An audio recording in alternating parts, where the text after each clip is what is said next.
Hello. Welcome back to the Story Corner. Thanks for stopping by. Unless you're new, then thanks for coming for the first time. Hi. You want to come say hi? He has made so many messes today. He found the cupcake papers. They're in a big, tall drawer, but he's tall, and he learned how to open it and get into it, and he can reach deep.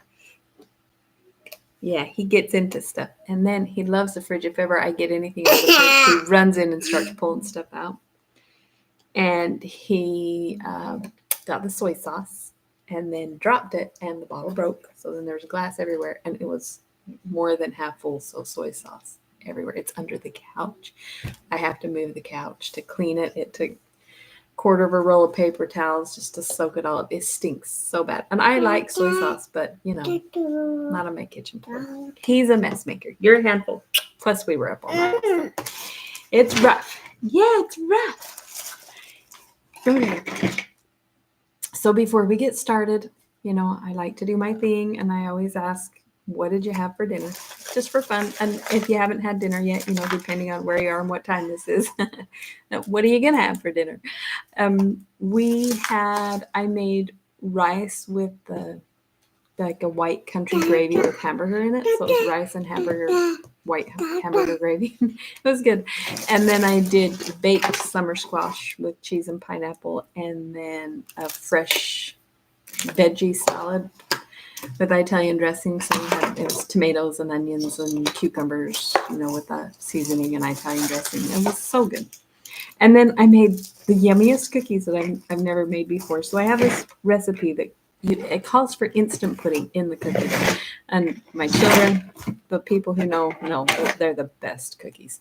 And usually I put chocolate chips and white chocolate chips and butterscotch chips and toffee bits and stuff in them, so they're crunchy and they have all these different flavor. They're so good. But I wanted lemon cookies, so I put lemon pudding instead of vanilla pudding, and then lemon flavoring in the cookie dough, and then just did white chocolate chips, so they were white chocolate and lemon. And they were so dang good. I ate 3 of them, and they were pretty big cookies, but. Well, I ate 2, and then later I ate 1. I didn't pig down 3 cookies all at once, but they were yummy. Anyway, so that's what we did for dinner. And then, Kaden, what did you do? Then I'm going to show off some of the things. Bring it to me. Bring it into me now. So then I'm going to show off some of my cute stuff that I made, just for fun, just because I like to show it off because it's cute, and why not? Here's a place to do it. So I love sunflowers. They're kind of my thing. So look at these cute sunflower earrings. So they have the brown glitter to match the brown center on the sunflowers, right? And then the cute little sunflowers in them, so you can kind of see.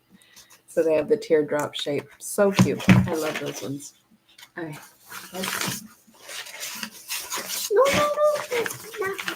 Oh, so you just look at this number and you write that many X's. So if it's a 6, then you put 6 X's. I thought it was study. We did not finish school earlier because I got busy doing some other stuff. So here I am being a bad mother and making her finish her last few pages at 9 o'clock. It's homework. Okay. And then yesterday I showed you the cute little, they were supposed to be purple, the gummy bear earrings, but they looked more like they were black. Well, here's some yellow ones, and these look more like gummy bears, right? Aren't those cute? They're on the black background, so it's kind of hard to see, but they're really bright, cute yellow. Oh, come on. Lay straight. There you go. See how cute those are, those cute little yellow gummy bear earrings. And then, where'd they go? I thought I had another one I was going to show off. Where did they go, baby? What did you do? Did you chuck them or something? He's such a handful. Oh, you're just going to empty my wallet, are you? Oh, here they are. These ones are kind of fun. They have the cute metal frame, but then they have the clay. So I've done the polymer clay inside. So the roses are 3D clay roses. And then I know it's kind of hard to tell, but the background is a blue-green white swirl like design behind them. The lighting's not good, quality's not great, but they're really cute. Cute earrings. Okay, showing off the stuff I made. And then the reading. So yesterday I read the one chapter, and then I just read one, and it wasn't super long, and I was trying to decide whether to do the other one. And so I started reading it, but he got so grumpy and sad, and he was so tired. So I just stopped partway through. And so I'm going to pick up, but I'll go back a little bit. But I did read part of the chapter, so I'll just kind of do a little bit of a recap, and we'll just go from there. Oh, my goodness. You're such a handful. You're just going to, look, he's got all my credit cards. Look at this. Little helper. Yeah. Okay. Here, are you going to put him back in? Going to put him back in. He loves to empty my wallet. In fact, he emptied out my wallet. And Look at these gold gummy bears. Cute, huh? We went into the store, and I went to buy something, and all my cards were gone out of my wallet. He had emptied it. It was very embarrassing. This. I think you already showed that one off. Oh, and the dragon. Okay. All right, that was weird. Okay. Oh. Such a grandmother. Okay, hey, wow, that's really loud. You probably, if anybody had headphones on, you probably blasted their eardrums out with that. That was way too loud. Okay, so when, all right, enough. Now listen, now he's copying you, making that same squeal. Whenever she gets squealy and noisy, then he'll copy her. That's him. Can you hear that? So high, so squeaky. Okay, so where we were is they went to a garden. Okay, it's enough. They went to a garden place where you walk and what was it they were doing? Oh, they were watching the fireworks. So the women all stood up on this little platform thing so they could have a view of the fireworks, and then there's kind of like a bad explosion, and the sparks went everywhere, like something went wrong. And so they all jumped down and ran back because they were being showered with sparks, and Evelina ran faster than everybody else, and when she turned around, they were all gone. And so then all these people, because she's gorgeous and she's so pretty. So of course all the men are like, hey, you're a pretty little thing, So she was being accosted by all these creepy guys. And then these two horrible women, she's like, she just ran up to them because she thought, well, if I'm in the company of these older women, then, the men will stop approaching me. And then they ended up being horrible women. So then she was with them. So it wasn't much better. Or any better, really. And so then she finally met up with the rest of her party, but these weird old ladies just decided to join them, and they took a hold of Mr. Brown, and they've got a hold of him, and they're just marching him along, and he's stressed out. So that's kind of where we are. Excuse my voice. I feel like I'm losing it. I sound like a frog. I'm sorry if I sound like a frog, but we'll do the best we can. Okay.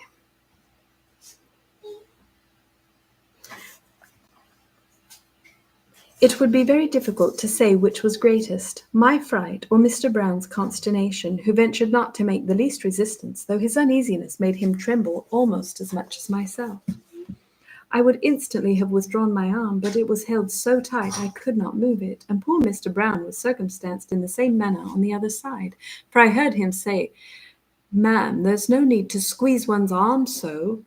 And this was our situation, for we had not taken 3 steps when, oh, sir, we again met Lord Orville. But not again did he pass quietly by us. Unhappily, I caught his eye. Both mine immediately were bent to the ground, but he approached me, and we all stopped. I then looked up. He bowed. Good heaven! With what expressive eyes did he regard me! Never were surprise and concern so strongly marked. Yes, my dear sir, he looked greatly concerned, and the remembrance of that, is the only consolation I feel for an evening the most painful of my life. What he first said I know not, for indeed I seem to have neither ears nor understanding, but I recollect that I only curtsied in silence. Well, isn't that lovely? He paused for an instant, as if, I believe, sorry, I jumped to the next line. He paused for an instant, as if I believe so, as if unwilling to pass on, and then, finding the whole party detained, he again bowed and took leave.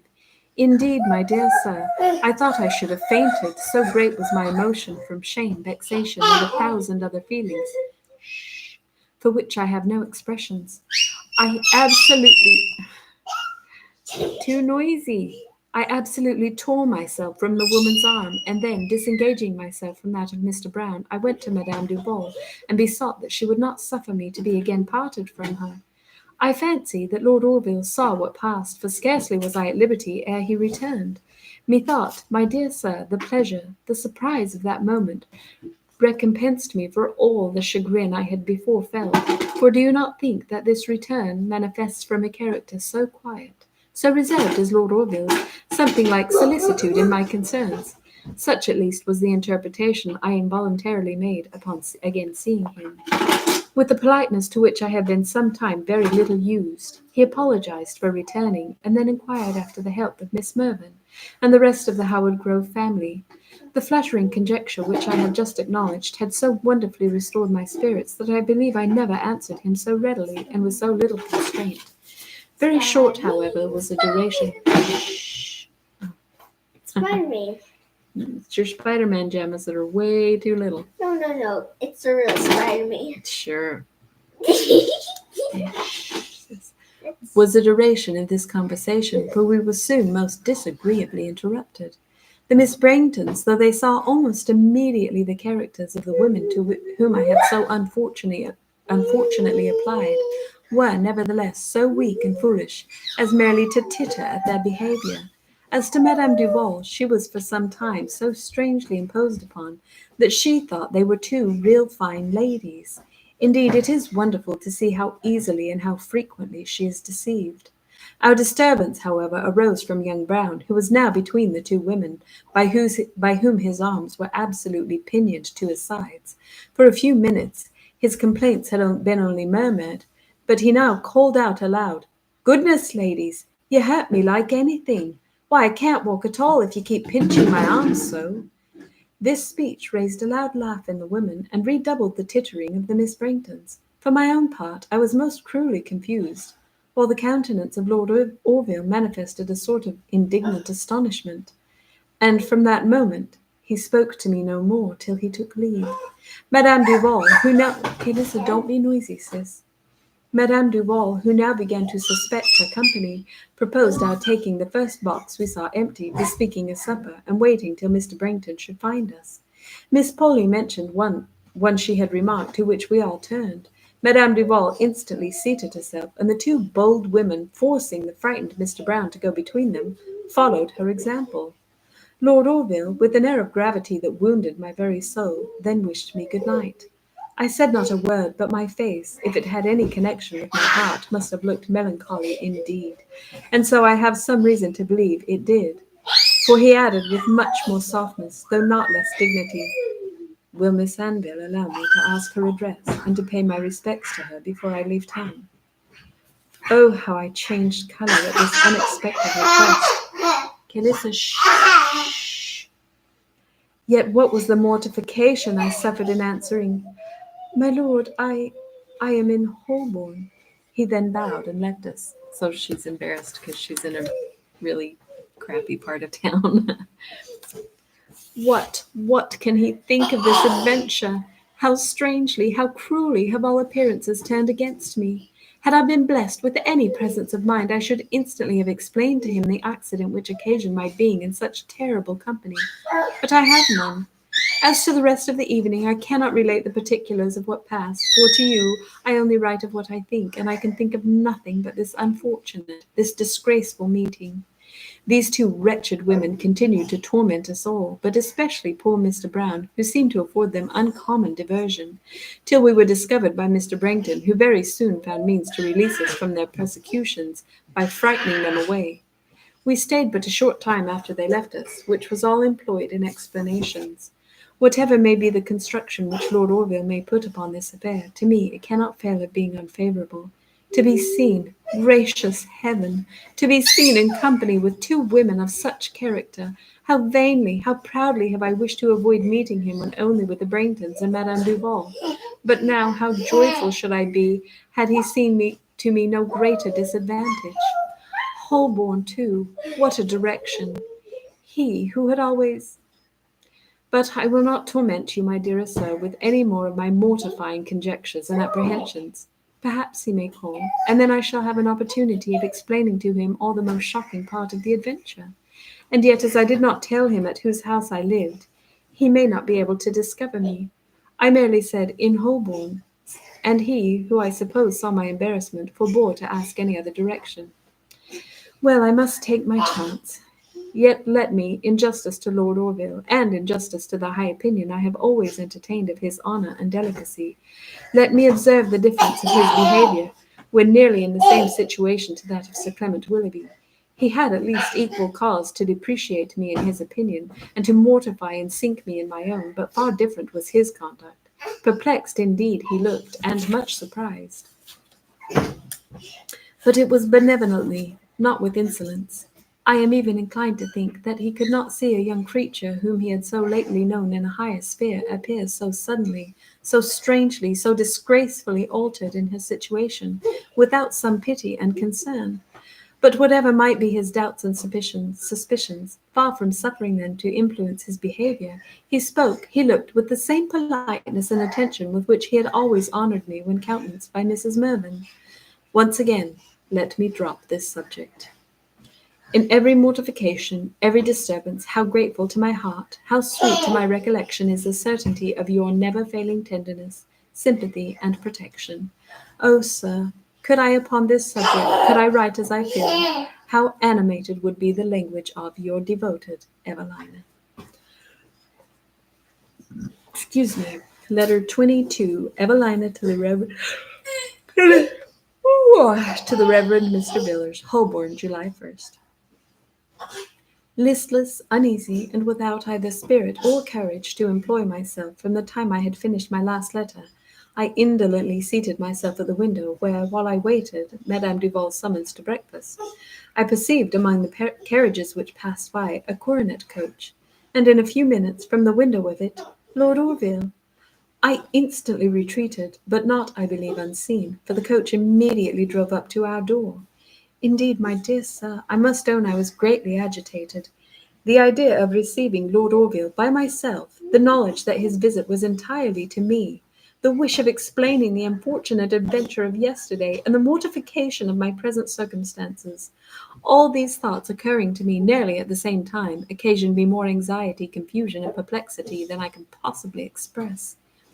I believe he meant to send up his name, but the maid, unused to such a ceremony, forgot it by the way, and only told me that a great lord was below and desired to see me, and the next moment he appeared himself. If formerly, when in the circle of high life and accustomed to its manners, I so much admired and distinguished the grace, the elegance of Lord Orville, think, sir, how they must strike me now. Now, when far removed from that splendid circle, I live with those to whom even civility is unknown, and decorum a stranger. I am sure I received him very awkwardly, depressed by a situation so disagreeable. Could I do otherwise? When his first enquiries were made, I think myself very fortunate, he said, in meeting with Miss Anville at home, and still more so in finding her disengaged. I only curtsied. He then talked of Mrs. Mervyn, asked how long I had been in town, and other such general questions, which happily gave me time to recover from my embarrassment. After which he said, if Miss Anville will allow me the honour of sitting by her a few minutes, for we were both standing. Hey, that's too noisy. This is a music video. Would you go? There's a cup of ice water in the kitchen. Will you go get it? Bring it to me. My throat's really... Oh, you're so noisy, Kaden. It's too loud. It's too loud.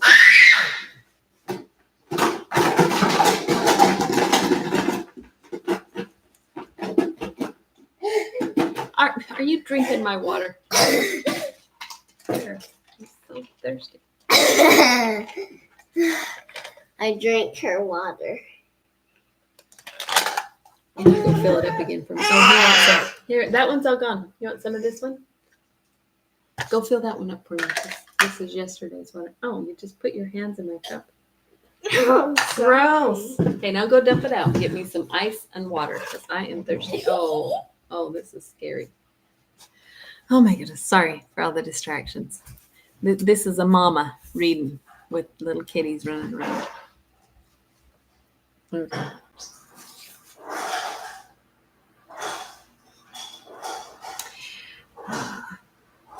If Miss Anville will allow me the honor of sitting by her a few minutes, for we were both standing, I will venture to tell her the motive which, next to inquiring after her health, has prompted me to wait on her thus early. We were both seated, and after a short pause he said, "How to apologize for so great a liberty as I am upon the point of taking, I know not." It has water in it. It has a ton of ice. Yeah, when I put it up close, it kind of got me wet. Oh, sorry. Thank you for all your great sacrifices to bring me water. You're amazing. No, I was super thirsty. Thank you. Okay. I keep having to go back and reread the same stuff.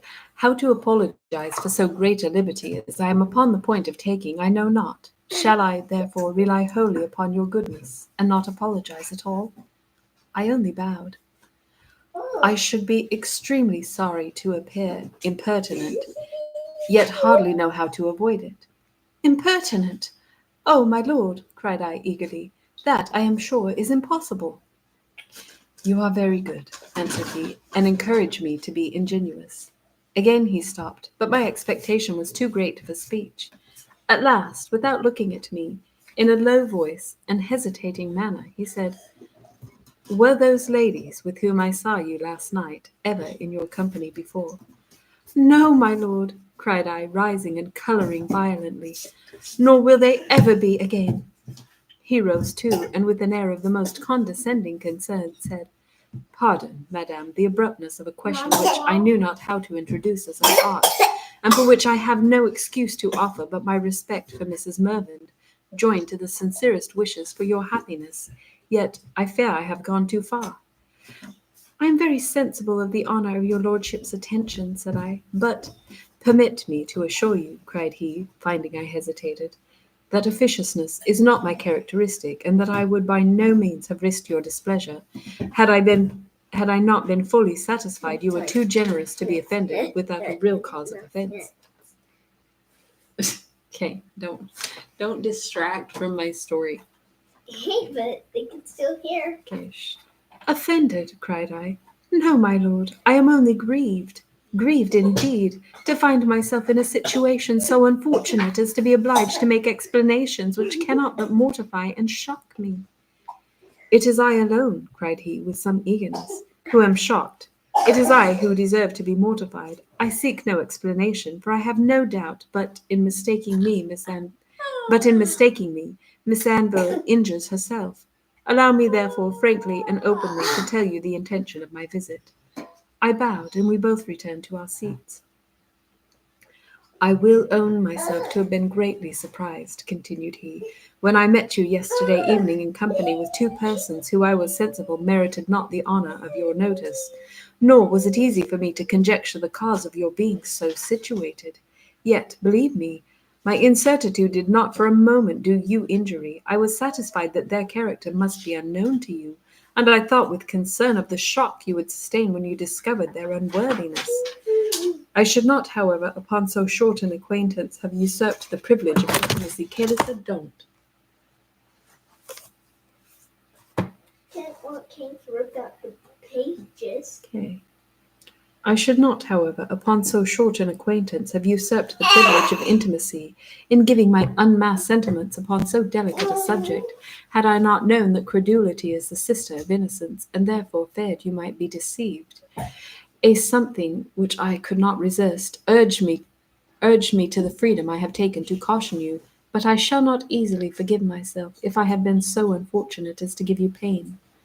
The pride which his first question had excited now subsided into delight and gratitude, and I instantly related to him, as well as I could, the accident which had occasioned my joining the unhappy women with whom he had met me. He listened with an attention so flattering, seemed so much interested during the recital, and when I had done, thanked me in terms so polite for what he was pleased to call my condescension, that I was almost ashamed either to look at or hear him. Soon after, the maid came to tell me that Madame Duval desired to have breakfast made in her own room. I fear, cried Lord Orville, instantly rising, that I have intruded upon your time, yet who, so situated, could do otherwise? Then, taking my hand, will Miss Anville allow me thus to seal my peace? He pressed it to his lips and took leave. Generous, noble Lord Orville! How disinterested his conduct! How delicate his whole behaviour! Willing to advise, yet afraid to wound me. Can I ever in future regret the adventure I met with at Maybourne, since it has been productive of a visit so flattering? Had my mortifications been still more humiliating, my terrors still more alarming, such a mark of esteem, may I not call it so, from Lord Orville, would have made me ample amends. And indeed, my dear sir, I require some consolation in my present very disagreeable situation. For, since he went, 2 incidents have happened that, had not my spirits been particularly elated, would greatly have disconcerted me. During breakfast, Madame Duval very abruptly asked if I should like to be married, and then added that Mr. Brangton had been proposing a match for me with his son. Surprised, and I must own provoked, I assured her that in thinking of me, Mr. Brangton would very vainly lose his time. Why, cried she, I have had grander views for you myself, if once I could get you to Paris, and make you be owned. But if I can't do that, and you can do no better, why, as you are both my relations, I think to leave my fortune between you, and then if you marry, you never need want for nothing. I begged her not to pursue the subject, as, I assured her, Mr. Brangton was totally disagreeable to me, but she continued her admonitions and reflections with her usual disregard of whatever I could answer. She charged me very peremptorily neither wholly to discourage nor yet to accept Mr. Brangton's offer, till she saw what could be done for me. The young man, she added, had often intended to speak to me himself, but not well knowing how to introduce the subject, he had desired her to pave the way for him. I scrupled not, warmly and freely, to declare my aversion to this proposal, but it was to no effect. She concluded, just as she had begun, by saying that I should not have him if I could do better. Nothing, however, shall persuade me to listen to any other person concerning this odious affair. My second cause of uneasiness arises very unexpectedly from Monsieur Dubois, who, to my infinite surprise, upon Madame Duval's quitting the room after dinner, put into my hand a note and immediately left the house. This note contains an open declaration of an attachment to me, which, he says, he should never have presumed to have acknowledged had he not been informed that Madame Duval destined my hand to young Brangton, a match which he cannot endure to think of. He beseeches me earnestly to pardon his temerity, professes the most inviolable respect, and commits his fate to time, patience, and pity. This conduct in Monsieur Dubois gives me real concern, as I was disposed to think very well of him. It will not, however, be difficult to discourage him, and therefore I shall not acquaint Madame Duval of his letter, as I have reason to believe it would greatly displease her. Poor girl. That's the end of that one. Imagine being so beautiful that the men are falling at your feet everywhere you go. You know, I know that a lot of women want that kind of beauty, but it would suck. You know, I'm kind of glad I was never just this hot, gorgeous chick that everybody was falling all over. You know, comes with a lot of problems. I'm just grateful to be plain old simple me. I mean, it would have been okay if I was a little bit cuter, but yeah, oh well. All right, well, that is 1.5 chapters because I just finished that one, but that's about right for time. And if you enjoyed the story, if you're enjoying the videos, leave a like. That does help. And we will see you next time, hopefully tomorrow. Pretty sure I'll be here tomorrow, but I don't know if you will be. But we'll catch you later. Thanks for stopping by the Story Corner to hear story time with the Story Lady. That's me. Goodbye.